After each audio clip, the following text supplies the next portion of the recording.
Pada akhir dari Perang Dunia I, Inggris dan Prancis merebut hampir seluruh wilayah Ottoman di Timur Tengah dan mulai mempersiapkan kemerdekaan dari jajahannya.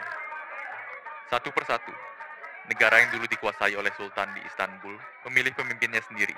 Perayaan dan kegembiraan tersebar di mana-mana untuk menyambut kemerdekaan ini. British help, together with the hatred of the Turk, fostered the Arab revolt. Victory had not been cheap. They cost over 160,000 casualties. But the Turkish Empire had been destroyed. Hanya saja, hal yang berbeda terjadi semenjak 14 Mei 1948. Alih-alih perayaan, kerusuhan tersebar luas. Angkatan bersenjata dimobilisasi dalam persiapan perang dan perhatian seluruh dunia seakan terpaku pada Palestina. Akar permasalahannya, The rising tension in Palestine had held world attention. Partition had brought a new flare-up in the strife between Arab and Jew. The call for a holy war against the Jews went out from power. sepetak tanah di Palestina yang baru saja diproklamasikan sebagai Israel. Bagi bangsa Arab, Israel adalah tumor penjajahan yang harus dimusnahkan. Bagi bangsa Yahudi, Israel adalah buah perjuangan dari sebuah ide yang dulu dianggap tidak mungkin, bahkan haram. Bila konsep mengenai negara Yahudi sangat asing, bagaimanakah Israel bisa ada? Apakah ide yang memulainya?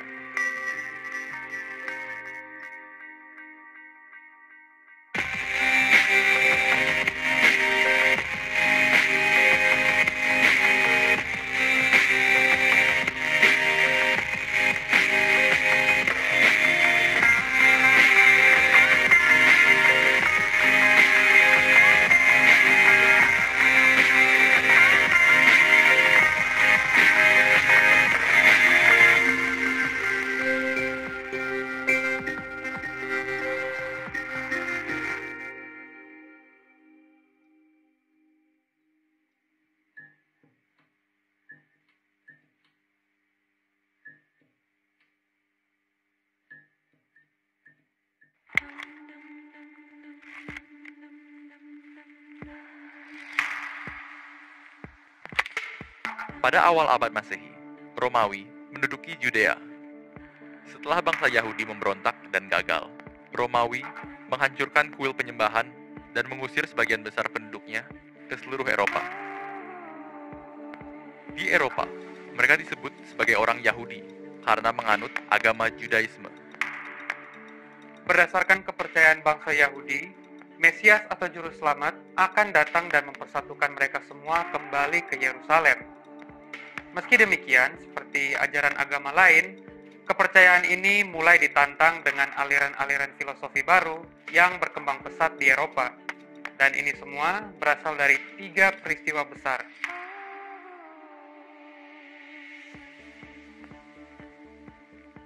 Ketiga hal tersebut mengakibatkan 2 hal.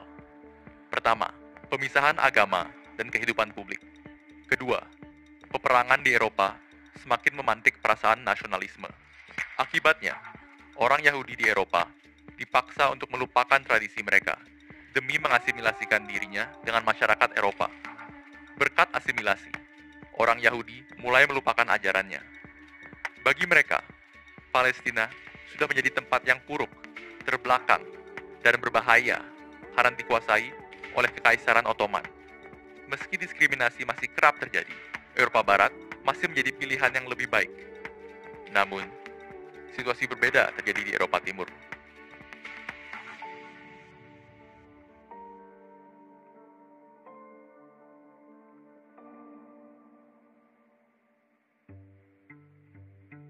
Di Eropa Timur, di mana nilai-nilai liberalisme belum terasakan, diskriminasi terhadap Yahudi jauh lebih mematikan. Mereka dipaksa tinggal di daerah kumuh dan tidak diperbolehkan bepergian sesuka hati. Bahkan, tidak berhak mendapatkan pendidikan. Sebagian besar dari mereka bahkan tidak bisa berbahasa lokal dan kerap menjadi target penyerangan, bahkan pembantaian. Bagi mereka, Palestina merupakan pilihan yang jauh lebih baik daripada tempat asal mereka. Semenjak tahun 1880, ratusan orang Yahudi di Eropa Timur memilih untuk berpindah tempat tinggal ke Palestina, Kekaisaran Ottoman.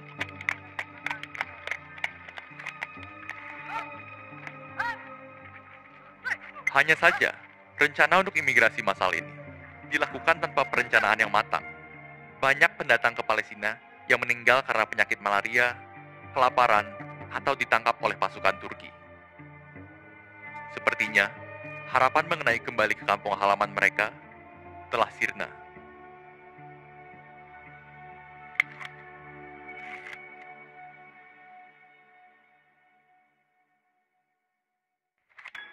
Pada tahun 1891, seorang jurnalis ditugaskan untuk meliput peristiwa politik di Prancis. Jurnalis ini bernama Theodor Herzl. Setelah meliput berbagai serangan terhadap bangsa Yahudi di Prancis, Herzl mengambil sebuah kesimpulan pahit. Bangsa Yahudi akan tetap dianggap sebagai pendatang dan dianaktirikan dimanapun mereka berada. Tak peduli bahwa mereka sudah terasimilasi, menganut agama lokal, bahkan menjadi bagian dari angkatan bersenjata negara itu. Bagi dia, bangsa Yahudi tetap akan dibenci di mana saja mereka berada. Dengan demikian, satu-satunya solusi adalah memiliki negaranya sendiri. Herzl merasa bahwa imigrasi ke Palestina saja tidak cukup, bahkan berbahaya. Hal pertama yang harus dilakukan untuk mendirikan negara Yahudi adalah memastikan dukungan dari negara Eropa yang besar terlebih dahulu. Setelah mendapatkan perjanjian resmi untuk membentuk sebuah negara, barulah imigrasi massal bisa dimulai. Disinilah ideologi Herzl bertentangan jauh dengan ajaran Judaisme.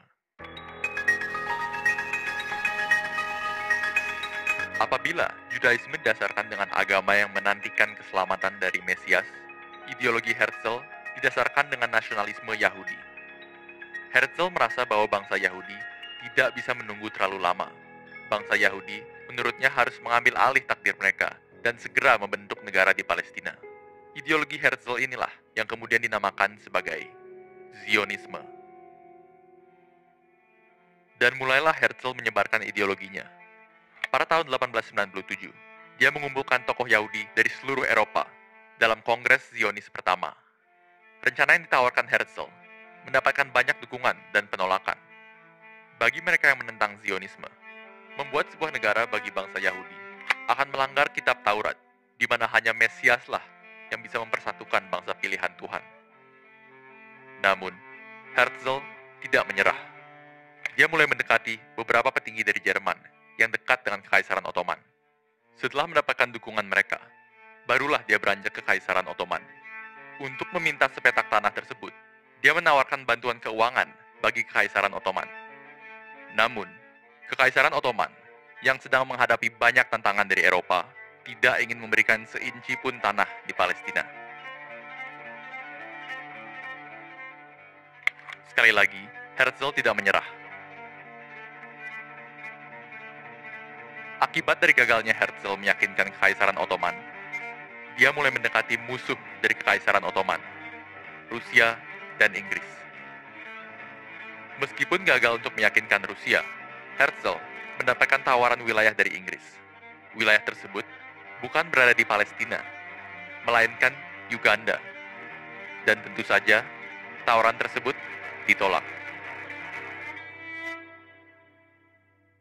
Lebih nahasnya lagi, Herzl tidak pernah hidup untuk melihat impiannya tercapai.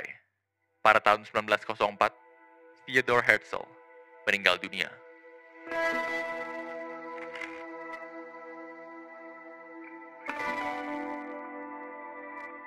Pada tahun 1914, kelompok Zionis yang sudah tersebar di mancanegara mengalami sebuah dilema. Kekaisaran Ottoman beserta dengan Jerman turut berperang melawan kekuatan sekutu. Inggris, yang merupakan bagian dari sekutu tersebut, merespon hal ini dengan mendukung nasionalisme bangsa-bangsa Arab agar memberontak pada kekuasaan sentral Kekaisaran Ottoman. Kelompok Zionis terbagi menjadi dua kubu. Bagi orang Yahudi yang sudah menetap di Palestina, Kekaisaran Ottoman adalah harapan terbesar mereka dari ancaman Inggris yang mendukung bangsa-bangsa Arab. Sementara para Zionis yang berada di Eropa merasa bahwa ancaman terbesar datang dari Kekaisaran Ottoman. Maka dari itu, Inggrislah yang harus didukung. Salah satu dari Yahudi Eropa yang mendukung Inggris adalah seorang ilmuwan bernama Chaim Weizmann. Selama perang berkecamuk